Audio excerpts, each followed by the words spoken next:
Kraj utakmice na stadionu Rajko Mitić je odsviran pre nekih 10 minuta i u njoj je Partizan poražen rezultatom 3:0 od Crvene zvezde u okviru 178. večitog derbija. Dobrodošli ste na novi video na kanalu Dušan Fudbal Mix. Danas ćemo popričati ukratko o ovoj utakmici i osvrnuti se na dešavanja sa iste i ono što sledi što se tiče fudbalskog kluba Partizan. Tako da bih vas pozvao da ostavite like na ovom videu ako vam se dopadne, da se pretplatite na moj kanal i uključite zvonce da bi vam stizalo obaveštenja za buduće videe, ali i streamove na YouTube kanalu Dušan Fudbal Mix. Potičemo od samih startnih postava jedne i druge ekipe, a iste možete vidjeti upravo na ovoj sceni. Što se tiče Partizana, promjena formacije je usledila. Dakle, crno-beli su igrali sa 3 fudbalera u zadnjoj liniji. Našao se, dakle, Stefan Petrović na poziciji levog krilnog beka. U samoj odbrani su bili Milić, Simić i Stefan Mitrović, Roganović na poziciji desnog wing beka. Ispred njih su bili Zdjelar i Dragović, po bokovima Sek i Milan Vukotić, najistrojeniji bio Andrej Kostić. Što se tiče Crvene zvezde, Dejan Stanković znamo da ima utakmicu sa Lilom u prošlom kolu Lige Evrope, odnosno u ovom kolu, u prvom meču tog dvomeča sa tim francuskim klubom, i izvršio je čak 6 promjena. I što se tiče odbrane i što se tiče napada, Enem je na primjer startovao umjesto Arnautovića, odnosno obrnuto.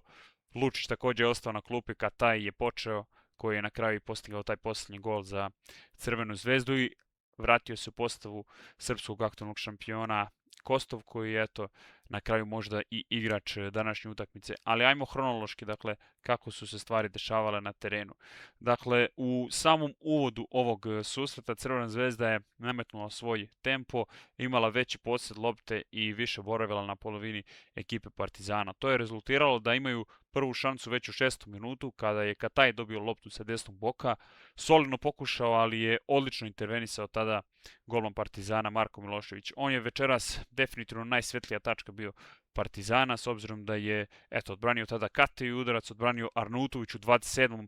minutu. Fenomenalno je zaista tada intervenisao Milošević, dakle levom rukom izvadio loptu gotovo iz gola, glavom je pokušao tada Arnautović. Potom u nastavku susreta Kostov, jedna velika šansa, Arnautović također 50-51 minut, ova puta jeste mu lopta išla blizu, ali je nogom uspeo da interveniše i spreči Crvenu zvezdu da dođe tada do pogodaka. Također i u samom finišu utakmice, kada je Enem imao situaciju 1:1, u stilu rukometnog čuvara mreže je intervenisao Milošević i on je najzaslužniji što danas Partizan nije ubedljivije izgubio od ekipe Crvene zvezde. Bila je serija kornera domaćeg kluba negde oko 10. minuta, a Partizan je posle 10. minuta konačno malo prešao na polovinu domaćeg tima i uspeo da stvori jednu šansu, odnosno kako je došlo do te šanse. Pritisak Dembe Seka na Erakovića, bez prekršaja mu je oduzeo loptu, Vanja Dragović natrčava, šutira iz prve, nogom brani Mateus. I to je prva i ujedno posljednja šansa za Partizan na današnjem meču, a da je bila, da kažemo, ozbiljnije prirode. Tada da je Partizan poveo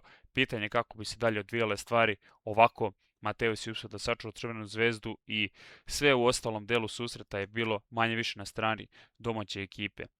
Partizan je i grešio, slobodno možemo tako reći, pogotovo u finišu kada je primio i treći gol, grešio u prvom poluvremenu, odnosno grešio tako da dođe do šanse Crvene zvezde. Ovus je, na primjer, imao jednu priliku, visoko je preko gola šutirao, ona sama šansa za Enema u finišu susreta. Nije najbolje tada reagovala zaista odbrana Partizana.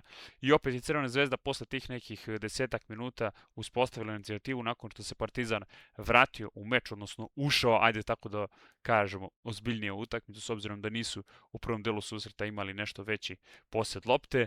I šta se dešava? Dešava se da Crvena zvezda ima seriju izblokiranih udaraca najpre, potom jedan šut sa leve strane, odnosno prodor sa leve strane.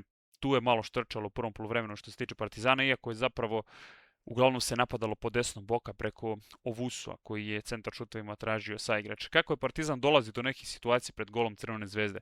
Tako što se vršio pritisak na zadnju liniju ove ekipe i to je zaista solidno izgledalo u nekim segmentima u prvom poluvremenu, ali do kraja tog dela susreta beležimo samo gol, odnosno pokušaj na gol Crvene zvezde Dembe Seka, koji nije bio opasnije prirode. I šta se dešava? Crvena zvezda u najgore mogućem trenutku za Partizan, 5 minut sudijski nadoknad vremena se igrao, kada centar šut ide sa leve strane i Kostov, čovek koji je visok, momak je visok 176 cm, 17-godišnji Kostov, glavom matira Miloševića u 16-tercu Partizana. Zaista, mislim da to nije bilo baš očekivano, odnosno dopustivo iz perspektive Partizana, jer zaista se ne radi o momku kojem je to jači aspekt igre.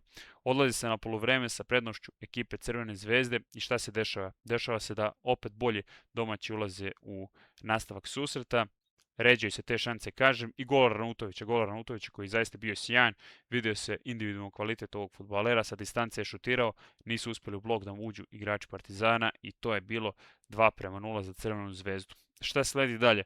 Malo se Partizan možda i uzdigao u određenim aspektima igre, ali kao da je ni iz čega došlo do tog 11-terca za Partizan koji nije najpresuđen, nego je Pavle Ilić išao na ekran i pogledao tu situaciju kada je na kraju procenjeno da je Kostov faulirao samog fudbalera Partizana u 16-tercu, mislim da je u pitanju bio Nikola Simić, 11-terac. Šta se dešava? 11-terac izvodi Milan Vukotić, udarac u desnu stranu Mateusa, on brani, Kostić natrčava na loptu, daje gol 2:1. Međutim, ne. Ništa od 2:1. Zašto? Poništen je gol Partizana jer se koleno Andreja Kostića nalazilo u okviru 16-terca kada je, odnosno prilikom udarca samog Milana Vukotića. Tako da Partizan, eto, za par tih centimetara, možemo tako reći, nije došao do iznenačenja i naravno da će onda biti onako malo negativnija atmosfera u crno-belom timu, odnosno logično je da moralno padnu ili tako. Tako da do kraja utakmice Partizan nije nešto značajnije stvorio i beležimo taj gol Kateja u 78. minutu nakon sjajne akcije Crvene zvezde. Sjajna peta Kostova za ovog igrača koji je matirao večeras odličnog, još jednom ću napomenuti, Marka Miloševića. Partizan je do kraja utakmice beležio pokušaj preko Poltera, glavom jedan i Milić, doduše on je bio iz dubokog ofsajda, dakle bez nekih opasnijih situacija. Izmene koje je vršio Nenad Stojković na današnjem susretu su sljedeće. Dakle, Zdjelar je izašao u 49. minutu, ušao je umjesto njega Ugrašić. Zdjelar je zbog povrede napustio granice igrališta, tako da to može biti zabrinjavajući za Partizan i nastavak sezone. Znamo da nije igrao dugo, s obzirom da je došao nakon provedenog perioda u Rusiji i činjenici da je bio van terena zaista od leta, tako da to može biti onako tačka koja će se definitivno raspravljati. Nakon toga ko je još ušao u Partizanu? Ušao je Polter i Lekić. Dakle, mladi Lekić je dobio šansu umjesto Vukotića i u samom finišu 90. minut Natko. Zašto toliko Natko kasno ulazi u utakmicu? Čovjek koji je toliko iskusan, koji je eto i dao neki golove Crvenoj zvezdi u derbiju. Zaista, eto, možda je moglo sa njim ranije da se pokuša da se malo stabilizuje situacija u veznom redu, ali ne. Natko je ušao tek u samom finišu, kao i Bogdan Kostić koji je zamenio Dembu Seka. Tako da u suštini to je sve za ovu analizu utakmice. Jasno je, Crvena zvezda ima znatno skuplji tim, kvalitetniji, to je pokazala i na terenu rezultatski i oni sada imaju 4 poena više od Partizana, koji ima 4 poena više od Vojvodine, koja je izgubila od Novog Pazara rezultatom 3:0.